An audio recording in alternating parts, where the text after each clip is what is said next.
जनता party के षड्यंत्र की भेंट चढ़ गया। 1986 में प्रथम बार महिला आरक्षण बिल सदन में प्रस्तुत किया गया और तब से लगभग 27 वर्षों के संघर्ष के बाद और सबसे ज्यादा दर्ज भारतीय जनता पार्टी के द्वारा किंतु परंतु के बावजूद समूचे विपक्ष के समर्थन के साथ 454 समर्थित वोट के साथ संविधान के 106 संशोधन के साथ ये महिला आरक्षण बिल सितंबर 2023 को पारित हुआ।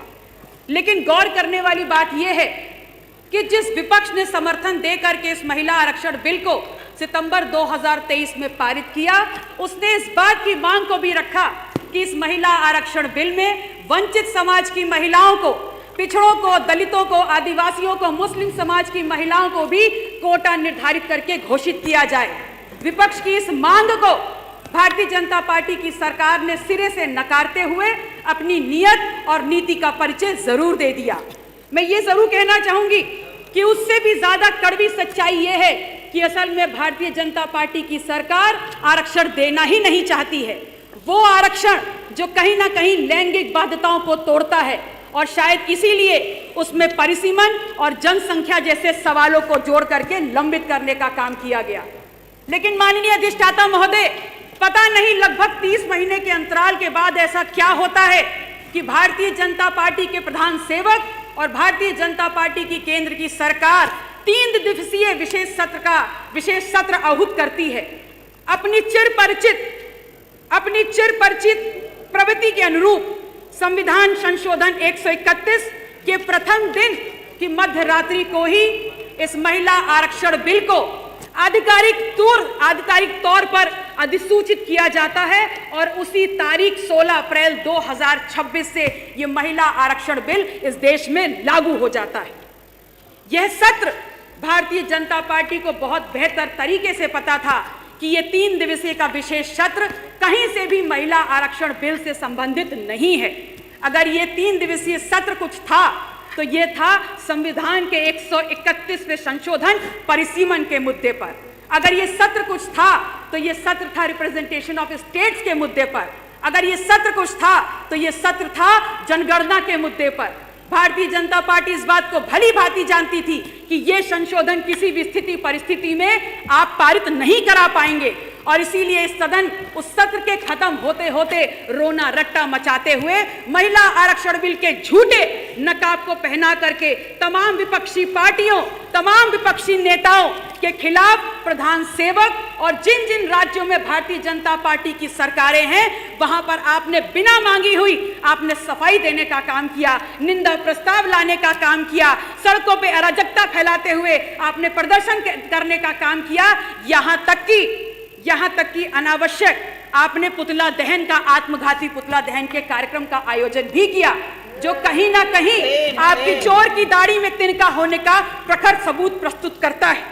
मैं आपसे कहना चाहती हूं कि मणिपुर जल रहा है, महिलाएं निर्वस्त्र गिरी जा रही हैं, वहीं केन बेतवा प्रोजेक्ट का विरोध महिला इसी देश की आधी आबादी चिताओं पे बैठकर कर रही है। इसी देश में महिला पहलवान सड़कों पर प्रदर्शन कर रही थी। इसी देश में एलपी सिलेंडर की कीमतें बढ़ते हुए, एलपी सिलेंडर की मांग बढ़ते हुए समस्त मजदूर अपने प्रदेशों को पलायन करने को मजबूर हैं। लेकिन अगर आप देखेंगे गौर से तो इन तमाम घटनाक्रम के बीच में हमारे देश का प्रधान सेवक गांधी जी के बंदर बने बैठे हुए हैं। वो कहीं झालमुरी खा रहे हैं तो कहीं फोटोग्राफी कर रहे हैं, कहीं बच्चों के साथ फुटबॉल खेल रहे हैं। ये कैसा प्रधान सेवक है इस देश का जिसकी पॉलिटिकल पिकनिक खत्म ही नहीं हो रही है और आपके सामने यकायक ये महामानव अवतरित होते हैं तब जब 3 दिन के सत्र के बाद आपके कुत्सित मंसूबों को समूचा विपक्ष धराशायी करने का काम करता है। आप आते हैं, आप अवतरित होते हैं हमारे सामने तमाम सरकारी प्लेटफॉर्म्स को यूज करके, जैसे दूरदर्शन, जैसे संसद टीवी, रोना रट्टा मचा देते हैं और क्या बोलते हैं, किस लिए आते हैं? इसलिए आते हैं because you wanted to build a political narrative and that too when just before when the elections of various states were going on in Indian country। आप एक बार आपने पुनः अपने सोच, अपने कर्तव्यों के द्वारा, अपने क्रियान्वयन के द्वारा इस बात को स्थापित कर दिया कि आपने हमेशा संवाद के ऊपर विभाजन को चुना है। आपने इस बात को स्थापित कर दिया कि आपने हमेशा अपनी अकाउंटेबिलिटी के ऊपर आपने चुप्पी को सुना है, आपने चुना है। चलिए एक बार मान भी लेते हैं कि आप इस देश में जनसंख्या के आंकड़े, जनगणना के आंकड़ों को इस्तेमाल करते हुए परिसीमन करना चाहते हैं और महिलाओं की हिस्सेदारी देना चाहते हैं। तो फिर एक बात बताइए, 2021 का सेंसस आपने क्यों नहीं कराया? तब आपने बहाना कह करके 2021 के सेंसस को इसलिए टाल दिया कि कोविड का पैंडेमिक है। तो आपको थोड़ा सा याद दिला दूं कि इसी कोविड के पैंडेमिक के दौरान तमाम राजनीतिक मंच सजे थे। बिहार 2020 का असेंबली इलेक्शंस हुए थे, तमिलनाडु के इलेक्शंस हुए थे, वेस्ट बंगाल के इलेक्शंस हुए थे, असम पुडुचेरी के इलेक्शंस हुए थे, लेकिन उसमें तो आपने पैंडेमिक का बहाना नहीं बताया। वो इसलिए नहीं बताया क्योंकि कहीं ना कहीं आप अपनी राजनीतिक, आप अपनी पॉलिटिकल सुप्रीमेसी को बरकरार रखना चाहते थे। माननीय अध्यक्ष जी, मैं आपसे ये कहना चाहती हूं कि चलिए इस बात को भी छोड़ देते हैं और बात आती है इस बात पे कि आप 2011 के जनगणना के आंकड़े को उठा करके महिलाओं की हिस्सेदारी को सुनिश्चित करना चाहते हैं।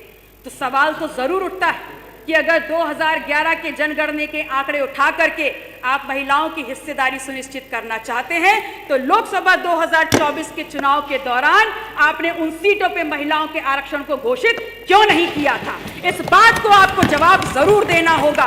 और आज फिर क्यों इस प्रधान सेवक की सरकार इस बात पर, जनसंख्या के आंकड़े, जनगणना के आंकड़े निकले बगैर इस बात पर अड़ी हुई है कि आपको परिसीमन करना है?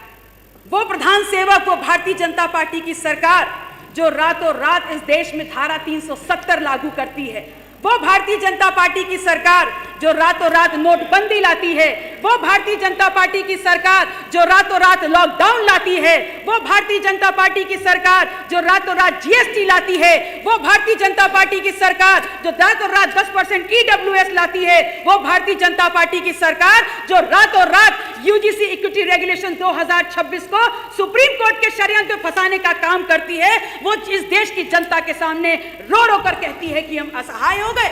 कंक्लूड करने की कोशिश करें, 8 मिनट होने वाला है।